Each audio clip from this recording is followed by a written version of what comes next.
ਤੁਹਾਨੂੰ ਦੱਸਣਾ ਚਾਹਨਾ ਕਿ ਮੈਂ ਕੌਣ ਹਾਂ। ਮੇਰਾ ਜਨਮ ਜਲੰਧਰ ਦੇ ਵਿੱਚ ਹੋਇਆ। ਮੈਂ ਬਿਜ਼ਨਸਮੈਨ ਫੈਮਿਲੀ ਦੇ ਵਿੱਚੋਂ ਸੀਗਾ। ਕੰਪਿਊਟਰ ਇੰਜੀਨੀਅਰ ਸੀਗਾ। ਆਪਣੀ ਪੜ੍ਹਾਈ ਮੈਂ ਚੰਡੀਗੜ੍ਹ ਤੋਂ ਕੰਪਲੀਟ ਕੀਤੀ। ਨਸ਼ੇ ਕਰਨੇ ਸ਼ੁਰੂ ਕੀਤੇ ਸਿਰਫ ਸ਼ੌਕੀਆ ਤੌਰ ਦੇ ਉੱਤੇ। और मैं गुस्सा करना जो क्रिश्चियन लोगों ने मेरे घर प्रार्थना करने लिया ना गाला कढ़निया मैं उन्होंने, लेकिन मैं नहीं सी जानता कि मैं जीवित परमेश्वर के नाल पंगा ले रहा।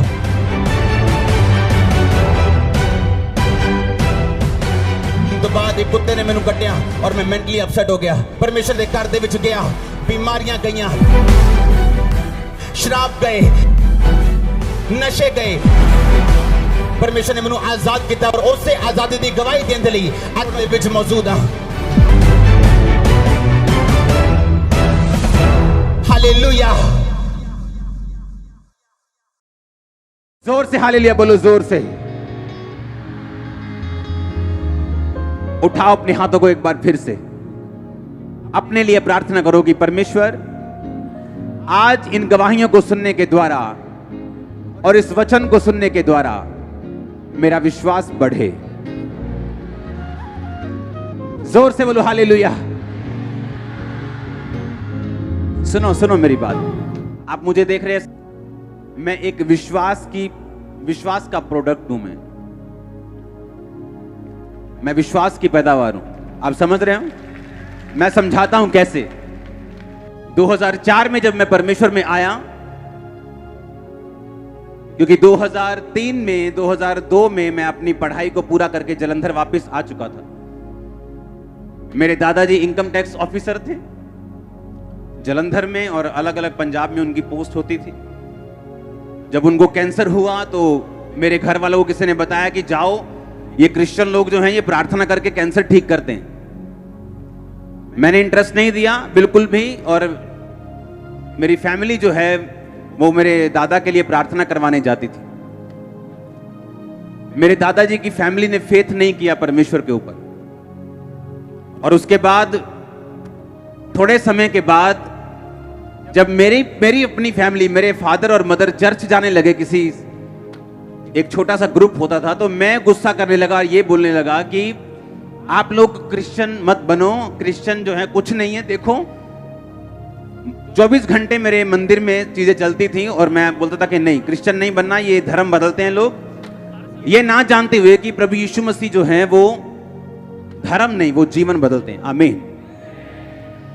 और उसके बाद जब मैंने उनको मना कर दिया, अपनी फैमिली को वापस ले गया और मैंने चर्च नहीं जाने दिया।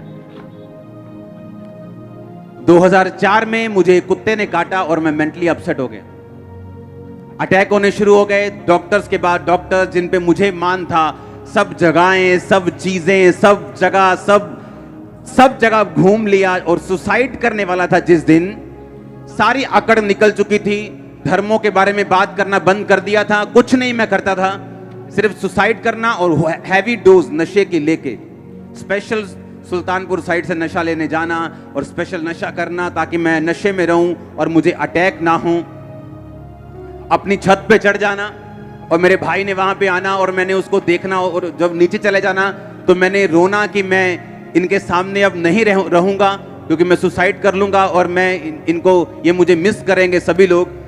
अपने घर में मैं आया, अपने बेडरूम में जाने लगा, क्योंकि उस टाइम मेरा पूरा मन बन चुका था मैंने कहाँ जाना है, कौन से फाटक पे जाना है, ट्रेन के नीचे सुसाइड करना है, नशा ज्यादा करके जाना है, पूरा प्लान बन गया।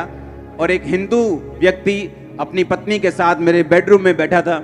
वो उसी ग्रुप से थे जहां मेरे मम्मी पापा जाया करते थे प्रार्थना करवाने के लिए। मैं अंदर गया, मुझे अब कोई इंटरेस्ट नहीं रह चुका था कि कोई क्या करता है, कोई कौन से धर्म में, मुझे मालूम था मैं जा रहा हूं। उन्होंने मुझे बात करनी शुरू की, तू कैसा है, ये क्या हुआ तेरे को, बड़े धागे शागे पूरे बांध रखे, क्या हुआ तेरे को। मेरा बात करने का दिल नहीं था, मैंने नशा किया, फिर भी मैंने बात की कि ऐसा ऐसा मुझे प्रॉब्लम है। उन्होंने कहा ठीक है, हम प्रार्थना करेंगे ना आपके लिए, आप ठीक हो जाओगे। वो पंजाबी बात करते थे, तेरे लिए प्रेयर करांगे पर ठीक हो जाएगा तू। मेरे को लगा चलो मरना तो है ही, एक टेस्ट कर लो इनका।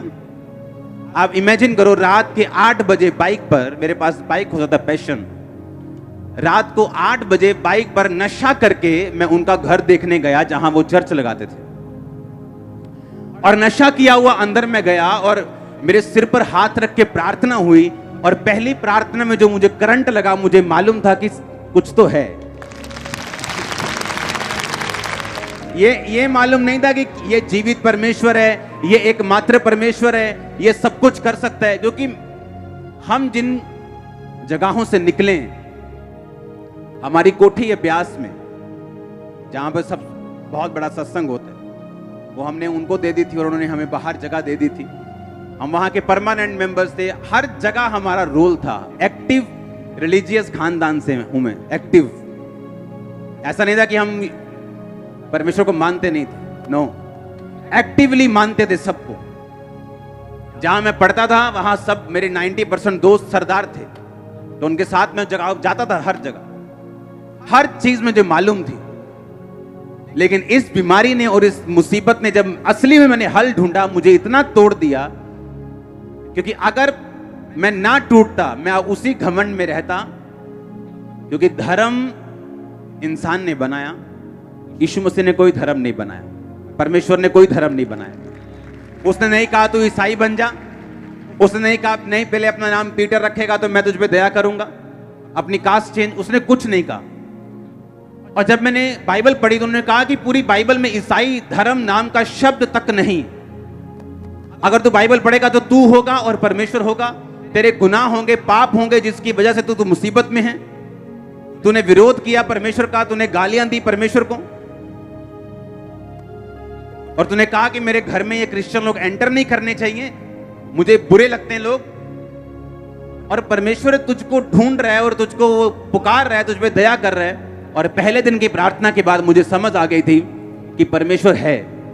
मैं आपको पता क्यों कह रहा हूं? क्योंकि जब लोग मुझे देखते हैं उन्हें लगता है कि मैं आसमान से स्वर्गदूत उतरा हूं। उन्हें यह नहीं मालूम मेरी हिस्ट्री क्या है, मेरा बैकग्राउंड क्या है। मैं आपसे 10 गुना ज्यादा पापी था जब मैं परमेश्वर में आया हूं।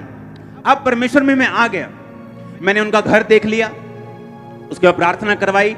एक छोटी सी बाइबल, नया नियम उन्होंने नीले कलर का दिया, बोला पढ़ना। मैंने कहा ठीक है जी, ये पेपर ले लो, रोज 20 मिनट प्रार्थना करना। मैंने कहा 20 मिनट तो बहुत ज्यादा, 20 मिनट ठीक है, कोई बात नहीं। तेल मसा करके दे दिया, पानी मसा करके दे दिया, अच्छा इसको लगाना, ठीक है। और मेरे को जुआ खेलने की आदत थी, मैं पूल का चैंपियन था, पूल होता ना, और जब जुआ खेलना पूल में लड़कों के साथ, बैटिंग लगानी लड़कों के साथ। एक शाम मेरी लड़के के साथ लड़ाई हो गई वहां पे जुआ खेलते वक्त, जिसके साथ मेरा जुआ चल रहा था। और मेरा इतना उसके साथ फाइट हुई, मेरा मन किया कि मैंने वहां जाना ही नहीं। और उसी शाम को मेरे को फोन आया चर्च से, अच्छा हमने ना रोज जाया करना है 5 बजे के बाद, तू तैयार है आने के लिए? मैंने कहा हाँ ठीक है मैं आता हूं, क्योंकि मेरा इधर से मन टूट गया और मैं उधर जाने लग गया। फिर मैंने रोज शाम को चर्च जाना शुरू किया। सुनो मेरी बात, मैं कैसे बदला हूं मैं आपको बता रहा हूं। मैं एकदम से नहीं बदला हूं। मसीह में आने के बाद भी, तौबा करने के यानी पहली प्रार्थना होने के बाद भी कमियां मुझे छोड़ के नहीं गई। उसके बाद हमें बैप्टिज्म का पता चला कि बैप्टिज्म होता है, बपतिस्मा होता है जिसमें आदमी डुबकी लेता है और उसके बाद परमेश्वर को आप सचमुच ग्रहण कर लेते हैं, प्रभु आपकी जिंदगी में आ जाता है, पवित्र आत्मा आपको भरता है, आपकी जिंदगी से इस तरह से परमेश्वर आपकी अगुवाई करता है। मैंने कहा हाँ ठीक है, वो कैसे लेना है? तब वो बपतिस्मे हर संडे नहीं होते थे, हर हफ्ते नहीं होते थे, 2-3 महीने बाद कहीं 25-30 इकट्ठे हो जाओ तो बपतिस्मा देते थे। मैंने कहा ठीक है मैं बपतिस्मा लेने के लिए तैयार हूं। मैंने अपने दोस्त के साथ प्लानिंग की, मैंने कहा बपतिस्मा लेने से पहले ना खूब शराब पीनी, बपतिस्मे के बाद तो पी नहीं होगी, अब वो पहला पूरी पी लेनी है अपन। और प्लानिंग कर रहे हैं उसके साथ, और पास्टर आया, बोला क्या क्या बात कर रहे हो? हमने कहा हम झूठ नहीं बोलते थे, सीधा बताते क्या दिल में है, ये प्लान कर रहे हैं हम। उनका नहीं, प्लान नहीं करना, ये अभी वायदा करो, छोड़ दी। तभी वायदा करना पड़ा और छोड़ दी। अगस्त में परमेश्वर में आया, सितंबर में वायदा कर दिया, 2 महीने में सब कुछ हुआ। 2 महीने में सब कुछ हुआ। 1 या 2 अक्टूबर को मैंने बैप्टिज्म लिया 2004 में। तब से लाइफ कभी सेम नहीं रही। मैं दोबारा अपने नशों में नहीं गया हूं, अपने पापों में नहीं गया हूं, गंदगी में वापस नहीं गया हूं, दोबारा कभी तौबा नहीं की। एक बार की थी, वही पहली थी, वही आखिरी थी। हालेलुया। ऐसा नहीं पहले आ गए फिर वापस चले गए, फिर तौबा कर ली, फिर किसी लड़की के साथ गलत काम कर लिया, फिर तौबा कर ली, फिर आ गए, फिर शराब पी ली, फिर ऐसा कचरा मचरा मैंने नहीं किया अपनी लाइफ में। इसीलिए मुझे परमेश्वर ने बढ़ाया, ये सच्चाई। अब हुआ क्या, 2004 में परमेश्वर में आया अपनी मेंटली बीमारियों के कारण, अपनी फिजिकल बीमारियों के कारण, लेकिन मेरी लाइफ की प्रॉब्लम्स वही नहीं थी। वो तो सिर्फ परमेश्वर की एक शुरुआत थी मेरी लाइफ में, मुझको अपने में लेके आने के लिए। और जब मेरी वो प्रॉब्लम्स, मेरे मेंटली डिप्रेशन परमेश्वर में आने से और बढ़ गया और मैं आधा पागल हो चुका था। प्रभु में आने के बाद भी दुष्ट आत्मा का अटैक बढ़ गया मेरे ऊपर, और मैं परमेश्वर से प्रार्थना, मैं परमेश्वर को जान चुका था, क्योंकि रोज संगति, शाम को 5 बजे के काम अपने बिजनेस के बाद रोज संगति करता था, रोज एवरी डे। मेरे घर वाले मेरे खिलाफ होना शुरू हो गए, तू नशे कर ले दोबारा। वही घर वाले जिन्होंने मुझे भेजा चर्च में, वही बोलते थे नशे कर लो दोबारा, जो मर्जी करो, चर्च में नहीं जाना है, चर्च नहीं जाना, रोज शाम को नहीं जाना, बिजनेस करो, ये करो, बहुत बड़ा बिजनेस है, ये हो जाएगा, वो हो जाएगा, नहीं तुमको ऐसा नहीं करने। रिश्तेदार, ओए तो वापिस आएगा अपने धर्म में, तेरे को पछताना पड़ेगा, तेरे पास्टर को मारेंगे, थप्पड़ मारेंगे, पीटेंगे, उसे रास्ते में पकड़ लेंगे। आप नहीं जानते, रोज रोज घर में कलेश इतना होता था, आप इमेजिन भी नहीं। अगर आप कई लोग ऐसे होते, वापिस चले जाते। लेकिन शुरू से मैं अपनी फैमिली से हल्का सा अलग रहा था। मुझे इसका रीजन मालूम नहीं था क्यों ऐसा है। मेरे ब्रदर की ज्यादा अटैचमेंट थी, लेकिन मेरी थोड़ी कम थी, मालूम नहीं क्यों। वो बात नहीं पता हुआ कि क्यों, ताकि जब परमेश्वर मुझे बुलाए अपने में और मेरा घर वाले मेरा विरोध करे, मैं उनके प्रेम में वापस ना चला जाऊं, ताकि मैं परमेश्वर में खड़ा रहूं। आप जानते हैं, आपकी लाइफ में कुछ भी हो, कई बार आप एक्सपेक्ट करते हो आपकी बहन आपसे प्यार करे, आप एक्सपेक्ट करते हो आपकी माँ आपसे ज्यादा प्यार करे, आपका बाप आपसे ऐसे करे, लेकिन आप नहीं जानते कि वो चीजें कई बार परमेश्वर ने ठहराई होती हैं ऐसा होने के लिए। अगर ऐसा ना होता, अगर मेरी लाइफ में मेरी फैमिली से मैं बहुत ज्यादा अटैच्ड होता, तो इतना कलेश जब घर में रोज हो रहा था, शायद मैं वापस चला जाता। पर उस कलेश में वापस नहीं गया, रोज चर्च जाता रहा, रोज अपनी कमियां ढूंढता रहा। अच्छा ये कमी है, अच्छा ठीक है, फिल्मी गाने नहीं सुनने, अच्छा ठीक है, ये नहीं करना, ठीक है, वो नहीं करना, ठीक है, ये नहीं करना, ठीक है, इसमें बॉयफ्रेंड नहीं गर्लफ्रेंड नहीं होनी चाहिए, अच्छा ठीक है, इसमें गलत काम नहीं करना, ब्लू फिल्म नहीं देखनी, ये नहीं करना, वो नहीं करना, चोरी नहीं करना, ठीक है, सारा कुछ ठीक है। अच्छा, जैसे जैसे मालूम होता गया वैसे वैसे मानता गया। बैप्टिज्म लिया, आई थिंक 3 महीने बाद ही बैप्टिज्म लेने के ले हैंड मैंने शुरू कर दिया था लोगों के ऊपर, लोगों पे प्रार्थना करनी मैंने शुरू कर दी थी। एक दिन एक अधरंगी आता है, वो बिल्कुल उसे उठा के लेके आए, और मैं भी बिल्कुल नया था, 3 महीने विश्वासी, उनको लेके आए मेरे सामने। छोटा सा चर्च था, उस पर प्रेयर हुई, मैंने देखा प्रेयर होते हुए अपनी आंखों के सामने। अगले दिन वो वापस आया, बोल रहा था, चल रहा था, कंप्लीट पूरा नहीं लेकिन चल रहा था। कल से जमीन आसमान का फर्क था एक दिन में। मेरे होश उड़ के मैंने पहली बार मिरेकल देखा अपनी लाइफ में लाइव। पहले तो मैं सिर्फ बातें सुन रहा था, मसीह बाइबल की बातें सुन रहा था या उनकी गवाही उनके मुंह से सुन रहा था, लेकिन ऐसा कुछ देखा नहीं था कि जो मुझे हिलाए, क्योंकि उस समय इतना इंटरनेट नहीं होता था, सिर्फ ब्रॉडबैंड होते थे BSNL के जो चलते थे। जब मेरी आंखों के सामने वो हील हुआ, मुझे विश्वास हुआ कि नहीं, अगर परमेश्वर इसको छू सकता है, वो मुझे भी छू सकता है। परमेश्वर ने मुझे एक ही बात बोला कि तू सेवा कर, तो प्रार्थना कर, लोगों को समझा। इमेजिन करो, तब मैंने बाइबल और परमेश्वर ने कैसे मुझे इस्तेमाल किया। और जब मसीह में 3 महीने हो गए, मेरे अटैक बढ़ गए, जिस अटैक से मैं आया था वो कम हो गया, लेकिन और अटैक बढ़ गए दुष्ट आत्मा के। उसकी वजह से मुझे क्या हुआ कि मुझे रोज बाइबल पढ़नी पड़ती थी, क्योंकि जैसे मैं बाइबल पढ़ता था अटैक कम होने शुरू हो जाते थे। तो मैंने क्या करता था कि घर में जब मैं गया 10 बजे 5 बजे चर्च से आया, 10 बजे 11 बजे 12 बजे, घर आते ही बाइबल पकड़ी अपनी छत पे, मॉडल टाउन हमारी कोठी थी, मॉडल टाउन के बीच में, अपनी छत पे गए, बाइबल पढ़ी 1 घंटा 2 घंटे 3 घंटे 4-5 घंटे जब बाइबल पढ़ ली, मेरा अटैक खत्म होता था और मैं सोने वर्गा हो जाता कि हाँ अब सो सकते हैं, अटैक कम हो गया। एवरी डे बाइबल मेरी एक दवाई थी, क्योंकि मैं दवाइयां खा चुका था, जलंधर के सारे बड़े डॉक्टर से दवाइयां खा चुका था, कोई असर नहीं, 1% भी नहीं। अब जब मैं बाइबल पढ़ता था, मेरे अटैक दुष्ट आत्मा के कम होते थे, तो मुझे प्रैक्टिकली मालूम था कि वचन मेरे अटैक कम करता है। तो रोज इसी चक्कर में कि मेरे अटैक कम हो जाएं, बाइबल पढ़नी शुरू कर दी, रोज 6 घंटे 8 घंटे। हुआ क्या, 1 साल बाद, जब 1 साल मैंने बाइबल रोज 8-8 घंटे पढ़ ली, तब जब भी कोई बंदा चर्च में शाम को 5 बजे में जाता था, जब भी कोई बंदा अपनी मुसीबत लेके आता था, भाई साहब मुझे ये प्रॉब्लम है, अपने पास्टर को बोला, पास्टर जी हमें ये प्रॉब्लम है। जैसे ही उसने प्रॉब्लम बोलनी, मैंने बाइबल से वचन निकाल लेना, क्योंकि बाइबल मुझे याद हो गई थी कौन सा वचन कहाँ लिखा है। जैसे ही उसने कहा मेरी ये दिक्कत है, मैं बाइबल उठा के बोलना कि देख वचन क्या कहता है, वचन ये कहता है, वचन ये कहता है। वचन में मैं मजबूत हुआ क्योंकि परमेश्वर ने मेरे पीछे एक दुष्ट आत्मा को लगाया ताकि मैं लगातार वचन पढ़ता रहूं। इसलिए नहीं कि मुझे प्रभु से प्यार है, पहले प्यार व्यार कम था, लेकिन दुष्ट आत्मा से मुझे आजादी मिल जाए ये चीज मेरे दिमाग में ज्यादा थी। वचन पढ़ना शुरू कर दिया। जब लगातार वचन पढ़ने की आदत पड़ गई, तब आदत पड़ गई, दुष्ट आत्मा तो चला गया। 2005 में मैंने आपको बताया था 40 रोजे मैंने 5-6 बार रखे, और उन रोजों में परमेश्वर ने मुझसे बात की थी कि हिया बांध दृढ़ रहे, मसीह में की गई मेहनत कभी व्यर्थ नहीं जाती। तो मैंने वो चीज देख के रोजे रखे। रोजों में मैंने आपको बताया कि परमेश्वर के एक दास के रूप में पवित्र आत्मा मेरे पास आया और उसने कहा कि इस तरह से प्रार्थना करनी, और जो भी मुझे बताया मैंने किया, और उसके बाद मैं हील हुआ। 2005 के बाद वो अटैक कभी नहीं हुआ वापस, कभी नहीं। मैं बिल्कुल फ्री हूं, बिल्कुल आजाद हूं। लेकिन परमेश्वर ने यूज किससे किया? एक दुष्ट आत्मा को। अपने में मुझे लेके आने के लिए किसको यूज किया? एक बीमारी को। मुझे चर्च में भेजने के लिए किसको यूज किया? लड़ाई को। मेरी आदतों को, गंदी आदतों को खत्म करने के लिए किसे यूज किया? एक लड़ाई को।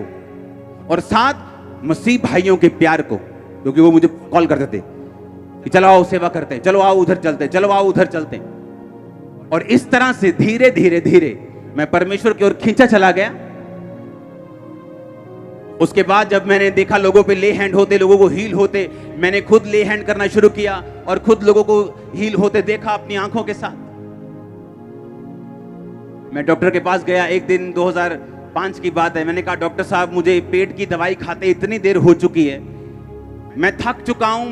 मैं अगर एक बाइट मैंने गलती से कुल्फी की ले ली ना, अगर एक बाइट, ऐसे एक बाइट, 8 घंटे वो कुल्फी यहां रहती थी मेरे गले में। 8 घंटे, 10 घंटे।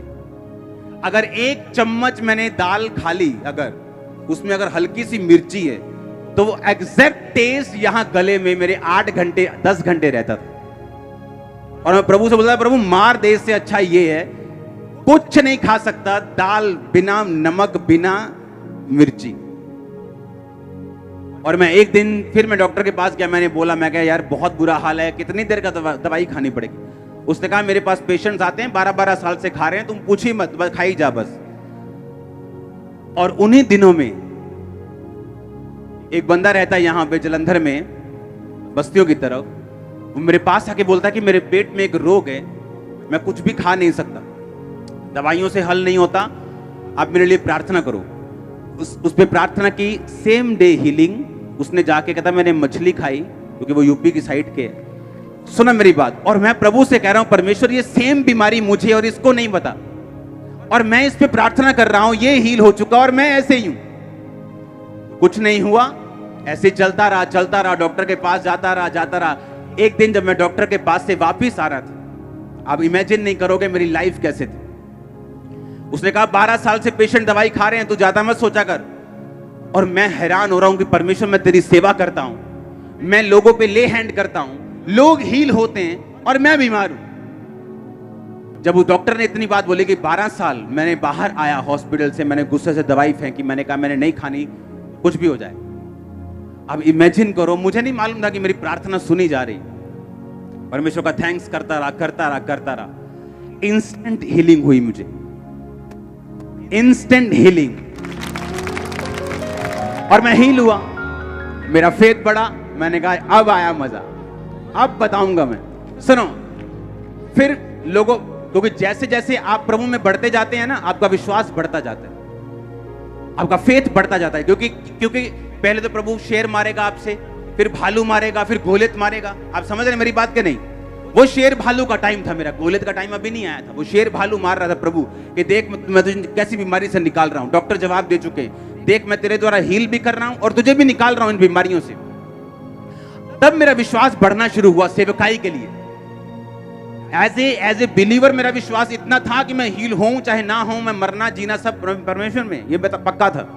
लेकिन एज ए सेवकाई के लिए यह विश्वास पक्का नहीं था कि सेवा करने के लिए आपको दृढ़ विश्वास चाहिए होता है।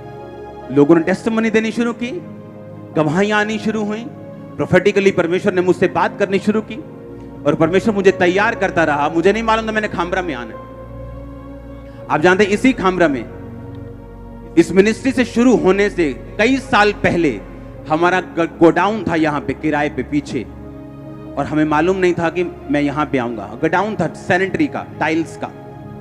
सुनो मेरी बात। और इसी खामरा में जब मैंने एंट्री की थी तो मैं नशे करता था, इसी सेम खामरा में, और मुझे मालूम नहीं था कि मैं इसी खामरा में आऊंगा एक दिन। तब मैं मसीह में भी नहीं था, इस खामरा में तब से हूं मैं। सब गोडाउन जब लिया खामरा में, मैं आपको क्यों बता रहा हूं, ताकि आपको मेरा स्ट्रगल भी मालूम हो। ओके, आज मेरे पास कितना कुछ है, इससे आपका विश्वास बढ़ सकता है, लेकिन मैं जिन चीजों से निकला हूं, अगर मैंने आपको वो बताई, आप कभी सेम नहीं रहे। आप इमेजिन करो, खामरा में जहां पे हमारा गोडाउन था, वहां एक सरदार जी थे।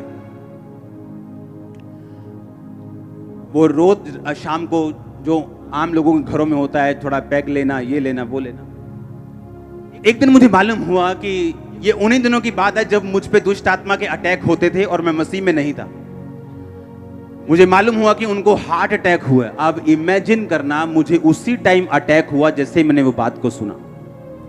मेरा एक दोस्त था अटारी बाजार में, वो उसकी डेथ हो गई, उसको ब्रेन अटैक हुआ। आप इमेजिन करो, सेम टाइम मुझे अटैक हुआ।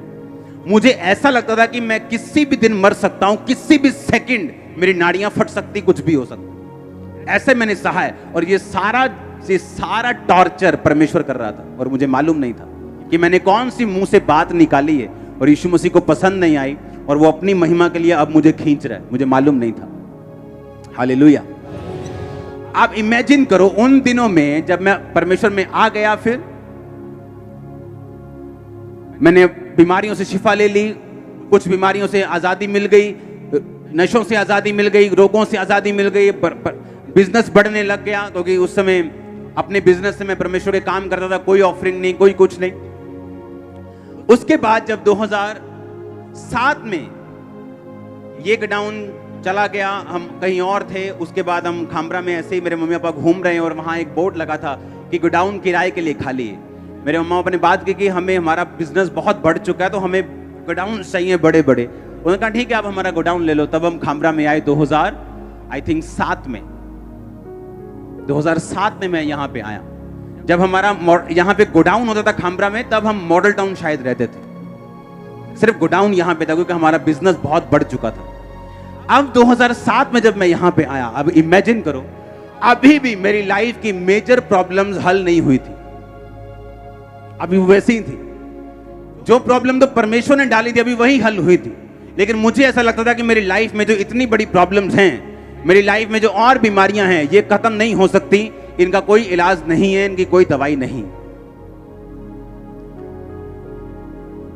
2007 में मैं यहां पे आया, लोग, परमेश्वर ने मुझे बताया कि अब निकल यहां से, जा। बाइक पे परमेश्वर ने रास्ता बताया। 2 फैमिलियों के परमेश्वर घर लेके गया, बिना किसी एड्रेस के, बिना किसी चीज के। और जिस गली के बाहर मुझे स्वर्गदूत ने रुकने के लिए बोला कि यहां पूछ क्रिश्चियन घर कौन सा है, उसी गली के बाहर, उसी गली में वो क्रिश्चियन घर होता था, और पूरे मोहल्ले में एक ही क्रिश्चियन घर होता था। हालेलुया। और वो दोनों घर अभी भी इस चर्च के मेंबर हैं। और इस तरह से सेवकाई शुरू हुई, सेवा शुरू की बाय फेथ, लेकिन अभी भी लाइफ की स्ट्रगल्स खत्म नहीं हुई। आज जब हम इस रिजल्ट को देखते हैं, हाँ, इन रिजल्ट्स को देखते हैं, किसी को मालूम नहीं मैं किन चीजों से निकला हूं, कैसे अविश्वास से गुजरा हूं, कैसी फाइट से गुजरा हूं, कैसे कलेशों से निकला हूं, कैसी बीमारियों से निकला हूं। हर तरह का डॉक्टर मैंने देख लिया। 2004, 5, 6। अब इमेजिन करो, आज जब लोग टेस्टिमनीज को सुनते हैं, उनको लगता है कि वो आज का अंकुर देखते जो आज खड़ा है, उन्हें कल वाला मालूम नहीं वो बना कैसे।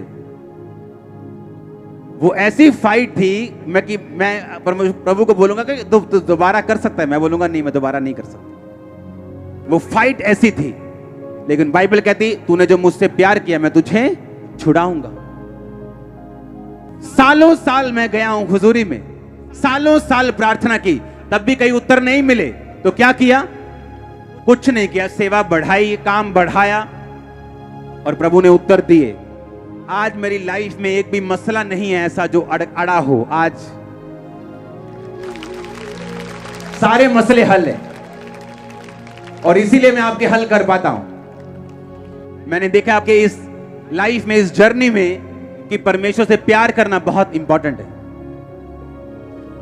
अविश्वास में भी खड़े रहना बहुत इंपॉर्टेंट है। और जो लोग जल्दी में होते हैं, जल्दी जल्दी, साल हो गया, 1.5 हो गया, 2 हो गया, मैंने देखा वो शैतान उनसे बहुत फाइट करता है। जब शैतान ये देख लेता है कि आपकी ये आशीष अगर लेट हो जाए, वो आपके विश्वास को हिला सकता है, तो वो परमेश्वर से आज्ञा मांग लेता है कि क्या मैं इसकी ये बरकत रोक लूं, क्योंकि अगर ये बरकत इसकी मैंने रोक ली तो तुझे मानेगा नहीं। पहले ऐसा लगता था कि मैं इंच इंच करके बढ़ रहा हूं, ऐसे रेंग रेंग, ऐसा लगता है पीछे किसी ने बड़ा सा लोहे का कुछ लटका दिया और मैं एक एक इंच के लिए मुझे ऐसा लगता है जोर लगाना पड़ रहा है अपनी लाइफ के लिए। पर याद रखो, परमेश्वर में की गई मेहनत कभी व्यर्थ नहीं जाती। अगर वो पहले आपको संघर्ष ज्यादा दे रहा है, बाद में रिजल्ट भी आपका ज्यादा होगा। आप पहले प्रार्थना और उपवास में ज्यादा हैं, बाद में रिजल्ट भी ज्यादा होगा। आपने ज्यादा दुखों को सहा है, ज्यादा सुख भी आपके पास होंगे। ज्यादा सताव आपने सहा है, आपकी टेस्टिमनी बड़ी होगी। जो कुछ भी आप परमेश्वर को दे देंगे वो कभी व्यर्थ नहीं होगा। वो मेहनत चाहे बोने में हो, प्रार्थना में हो, फास्टिंग में हो, विश्वास में हो, वो व्यर्थ नहीं जाएगी। हालेलुया। इस तरह से परमेश्वर ने मुझे बढ़ाया, टेस्टिमनीज को सुना, बाइबल को पढ़ा, अपनी लाइफ में एक्सपीरियंस किया, और फिर आपकी लाइफ से एक्सपीरियंस किया कि वो कुछ भी कर सकता है। आमीन। उसके लिए कुछ भी पॉसिबल है।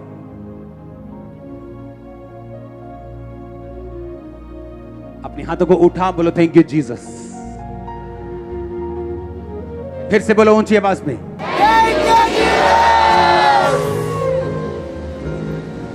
हमारे YouTube चैनल को सब्सक्राइब करें ताकि आप परमेश्वर के गहरे भेदों को जान सकें कि कैसे आप परमेश्वर में बढ़ सकते हैं, कैसे आप दुष्ट आत्माओं से, नशों से, बीमारियों से और वंशों के श्रापों से आजाद हो सकते हैं।